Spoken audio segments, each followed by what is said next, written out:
जय मसीह की। प्रभु आपका सेवकाई में, आपकी विश्वास जिंदगी में और आपकी आत्मिकता में बहुत अच्छे आशीष दे। इस वचन के जरिए हम बहुत कुछ पाने वाले हैं। कृपया थोड़ा समय आपका हमें दीजिए ताकि हम कुछ आपको, हम छोटे सेवक हैं लेकिन परमेश्वर की अगुवाई के साथ छोटा वचन आपको सुना रहे हैं। प्रेरितों की किताब में से दूसरा अध्याय और 42वां कलाम से 42 आयत से हम ये सुन लेते हैं। एक्स 2:42, प्रेरित का 2 का 42। और वे प्रेरितों से शिक्षा पाने और संगति रखने में और रोटी तोड़ने में और प्रार्थना करने में लौलीन रहे। ये जो उस दिन 5,000 लोग, 3,000 लोग जो बपतिस्मा लिए पतरस के द्वारा, वो 4 मुद्दों में लौलीन रहे, विदाउट सीजिंग। लौलीन यानी कि ब्रेकिंग, विदाउट ब्रेकिंग। वो 4 मुद्दों में लगातार बने रहे। वो ठूठा नहीं उनका। जो बपतिस्मा पाए वो 4 चीजों पे दृष्टि लगाना है। पहली मुद्दा है प्रेरितों से शिक्षा पाना। इस पीढ़ी में अगर प्रेरित है तो शिक्षा पा सकते, अगर नहीं है तो कैसे पाएंगे? आप परमेश्वर से प्रार्थना करो, प्रभु जी आपने वचन में ऐसा लिखा है कि प्रेरितों से शिक्षा पाओ, लेकिन हमको प्रेरित की मालूम नहीं है। आप प्रार्थना करो, परमेश्वर आपको दिखाएगा, आपकी आंखें खोलेगा, आपके आत्मिकता को प्रकाशित करेगा।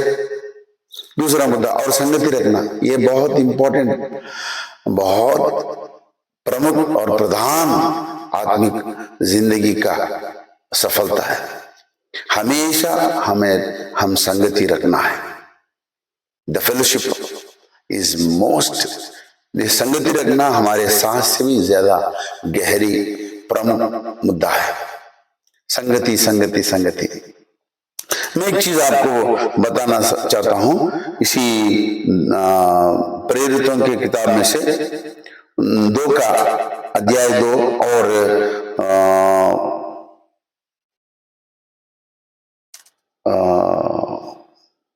46 वचन मैं पढ़ रहा हूं।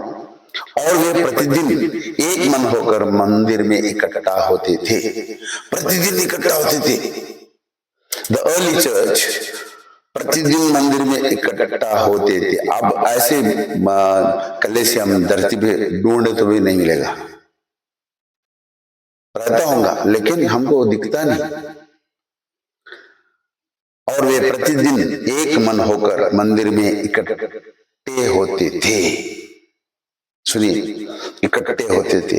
तो संगति रखना हमारे आत्मिक जिंदगी के लिए बहुत फलवंत बनेगा। और प्रेरित का किताब में से और एक मुद्दा हम देखते हैं, और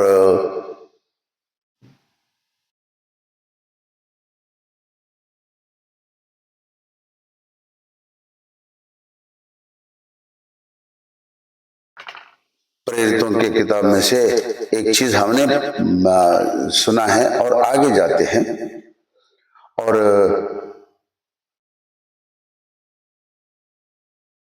पहला कुरिन्थियों का 1:9, पहला कुरिन्थियों का 1:9। परमेश्वर सच्चा है जिसने तुम्हें अपने पुत्र हमारे प्रभु यीशु मसीह की संगति में बुलाया है। हमको परमेश्वर ने यीशु के, उनका एकलौता पुत्र यीशु प्रभु के संगति में बुलाया। हमें दूसरा कोई काम नहीं है। यीशु की संगति में हम बुलाए गए लोग हैं। यीशु की संगति में हमेशा हमारे जिंदगी बिताना है। ये छोड़ के हम दूसरा काम में हमारे मन लगा है। और पहला यूहन्ना का पत्री 1 का 7 पढ़ते हैं, 1 का 7। पर यदि जैसा वह ज्योति में है, यीशु के बारे में बता रहे, पर यदि जैसा वो ज्योति में है वैसे भी हम भी ज्योति में चले, तो एक दूसरे के सहभागिता रखे। तो एक दूसरे से सहभागिता, सहभागिता यानी कि कंटिन्यूअल फेलोशिप। और उसके पुत्र यीशु का लहू हमें सब पापों से शुद्ध करता है। संगति अगर सहभागिता नहीं है तो उनका पवित्र लहू हमको शुद्ध नहीं कर सकती है। कंडीशन है, यदि एक दूसरों से आप सहभाग रखते हैं और उसके पुत्र यीशु का लहू हमें सब पापों से शुद्ध करता है। और उसी अध्याय में पहला अध्याय 3 पद पढ़ते हैं, जो कुछ हमने देखा और सुना है उसका समाचार तुम्हें भी देते हैं, इसलिए कि तुम भी हमारे साथ सहभागी हो।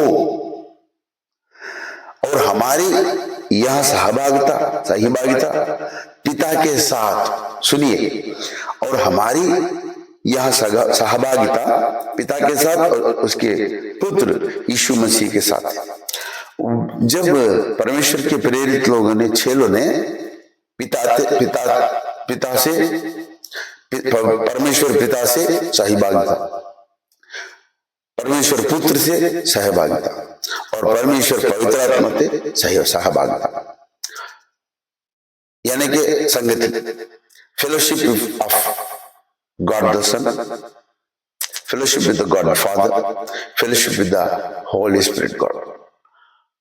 पिता परमेश्वर से संगति रखना और पुत्र परमेश्वर से संगति रखना और पवित्र आत्मा से संगति रखना, यह हमारे जिंदगी के बहुत प्रधान मुद्दा है, बहुत प्रमुख मुद्दा है। इसलिए जब कलेसी में पासबान बेनेडिक्शन देते यानी कि आशीर्वाद प्रार्थना में पिता परमेश्वर का अनंत महत्वपूर्ण प्रेम और उनका एकलौता बेटा यीशु मसीह का अनुग्रह और पवित्र आत्मा का सहभागिता, तीनों का संगति हमेशा हमसे the continual fellowship of love of God, continual fellowship of mercy of God, continual fellowship of blessful companion of Holi Spirit God. यही तो है, हम पिता पुत्र पर पवित्र आत्मा का संगति में हमेशा बनना है और हमेशा हम कलेसियों के साथ भी संगति में हमेशा रहना। संगति में रहने से बहुत सारे आशीष हमको मिलेगा। यदि आप संगति से दूर है तो आशीर्वाद भी आपको दूर है, आशीष भी दूर है, सब कुछ दूर है। तो भैया आपसे विनती करता हूं, हमेशा हमेशा यीशु से पास रहे, यीशु के संगति में रहे, पवित्र आत्मा का संगति में रहे और पिता परमेश्वर की संगति में रहे, यानी कि वचन परमेश्वर की संगति में हमेशा बने रहे। प्रभु आपको उद्धार दे।